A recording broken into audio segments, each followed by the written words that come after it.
तो जैसा कि हेलो दोस्तों, मैं Alok Gupta genial tuition classes से आपका फिर से स्वागत करता हूं।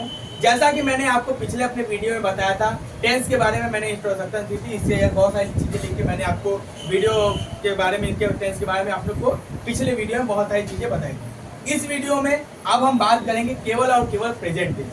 केवल और केवल किसकी बात करेंगे? हम प्रेजेंट टेंस की बात करेंगे कि प्रेजेंट टेंस क्या होता है और उसके जो 4 पार्ट हैं, हम कैसे सिंपल प्रेजेंट टेंस बनाएंगे, हम प्रेजेंट कंटिन्यूअस। इन वीडियो में हम केवल और केवल प्रेजेंट टेंस की बात करेंगे। तो हम बात करते हैं प्रेजेंट टेंस, और प्रेजेंट टेंस में जो पहला है हमारा वो है सिंपल प्रेजेंट टेंस। क्या है हमारा? Simple present tense. किसी भी प्रकार का सिंपल हो, सिंपल प्रेजेंट टेंस कोई भी, वो सिंपल का पास्ट हो, सिंपल का फ्यूचर हो या सिंपल का प्रेजेंट हो, कभी तीनों सिंपल के टेंस का जो पहचानने का तरीका होता है वो होता है ता ती ते। क्या होता है बेटा? यानी जो भी सिंपल सेंटेंस होंगे, सिंपल प्रेजेंट टेंस है, उसके क्रिया में, उसके वर्ब में, उसके क्रिया में हमेशा ता ती या ते आए। जैसे राम खाना खाता है, मोहन नाचता है, सोनी रोती है, पप्पू बाजार जाता है, मयंक खाना खाता है। तो इन सभी चीजों में ता ती ते आ रहे हैं कि नहीं आ रहे? yes, वे बच्चे स्कूल जाते हैं तो ते आए।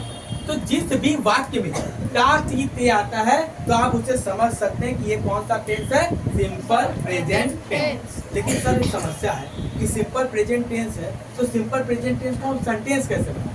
जैसे अगर लिखा है कि राम आम खाता है, राम आम खाता है, राम आम खाता है, तो राम मैंगो ईट, राम मैंगो ईट लिख देंगे? नहीं बेटे, उसके लिए स्ट्रक्चर होते हैं। सिंपल प्रेजेंट टेंस का उसके लिए क्या होता है? स्ट्रक्चर। सिंपल प्रेजेंट टेंस का जो स्ट्रक्चर, अगर आपने स्ट्रक्चर याद कर लिया तो आपको सेंटेंस बनाने में कोई भी दिक्कत नहीं होगी। तो टेंस पढ़ते वक्त हमारा जो सबसे इम्पोर्टेंट चीज है वो है स्ट्रक्चर। तो सिंपल प्रेजेंट टेंस का जो स्ट्रक्चर होता है बेटा, सबसे पहले हम लिखते हैं सब्जेक्ट। सबसे पहले हम सब्जेक्ट लिखते हैं, सब्जेक्ट के बाद लिखते हैं वर्ब, और वर्ब के बाद यस या ES plus object, plus object. ये हमारा क्या है? सिंपल प्रेजेंट टेंस का स्ट्रक्चर। अब मैंने जब कि आपको पहले वीडियो में बताया जो है कि सब्जेक्ट किसे कहते हैं? सेंटेंस में जिसके बारे में हम बात करते हैं, सेंटेंस में जिसके बारे में हम बात करते हैं वो होता है हमारा सब्जेक्ट। इस सेंटेंस में हम किसके बारे में बात कर रहे हैं? तो सबसे पहले हमें सब्जेक्ट लिखना है। तो सब्जेक्ट कौन है? राम। तो सबसे पहले हम क्या लिखेंगे? और सब्जेक्ट के बाद क्या आता है? वर्ब। इसमें कौन सा काम किया जा रहा है? वर्ब नहीं, जो काम करते हैं वो क्या होता है? वर्ब होता है। इसमें कौन सा काम किया जा रहा है? खाने का। कौन सा काम किया जा रहा है? खाने का। खा रहा है तो राम ईट्स, राम ईट्स। और क्या खा रहा है? मैंगो। यानी Ram Yeats mango, Ram Yeats mango. Ram आम खाता। सबसे पहले मैंने सब्जेक्ट लिखा, सब्जेक्ट के बाद वर्ब लगा, वर्ब के साथ यस ईएस लगा, फिर ऑब्जेक्ट क्या है? मैंगो लगा।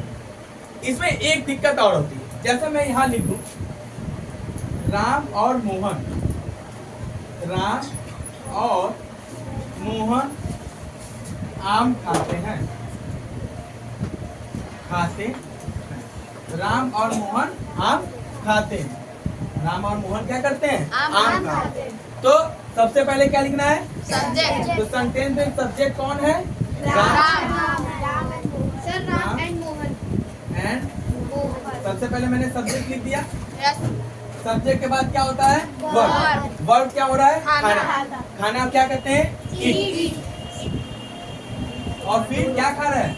आम यानी मैंगो। अब एक चीज आप नोटिस किया आपने? नोटिस आपने क्या किया कि यहाँ इट्स लिखा है और यहाँ पे इट लिखा। यहाँ पे क्या लिखा है? इट्स, यहाँ पे इट। इस क्वेश्चन में बच्चे बहुत सारे कंफ्यूज हो गए। तो सिंपल प्रेजेंट टेंस में हमें एक चीज याद रखना है, जब हमारा सब्जेक्ट, जब हमारा बात समझ में आ रही है ना? Yes sir. जब हमारा सब्जेक्ट सिंगुलर हो, जब हमारा क्या हो? सब्जेक्ट सिंगुलर हो, हमारा सब्जेक्ट सिंगुलर हो तो हमारा जो वर्ब होता है वो क्या होता है? प्लूरल। और जब सब्जेक्ट प्लूरल हो प्लूरल हो तो वर्ब क्या होता है? वर्ब होता है सिंगुलर। अब देखिए यहाँ सब्जेक्ट एक था ना, सब्जेक्ट सिंगुलर है ना, यानी केवल राम अकेला है, तो सब्जेक्ट सिंगुलर है कि नहीं? Yes sir. तो और जब सब्जेक्ट सिंगुलर होगा तो वर्ब क्या होगा? प्लूरल। यानी सब्जेक्ट एक होगा तो वर्ब के साथ यस या यस लगेगा। लेकिन अगर सब्जेक्ट प्लूरल हो गया, यानी सब्जेक्ट दो हो गए ना, राम और मोहन दो लोग है ना, प्लूरल है। अगर सब्जेक्ट प्लूरल हो गया तो वर्ब सिंगुलर होगा। वर्ब क्या होगा? सिंगुलर, यानी यस या यस नहीं लगेगा। बात समझ में आई कि नहीं? Yes sir. Simple present tense easy है। अगर आपको कोई भी डाउट होगा तो आप कमेंट बॉक्स में कमेंट करके पूछ सकते हैं। Thank you.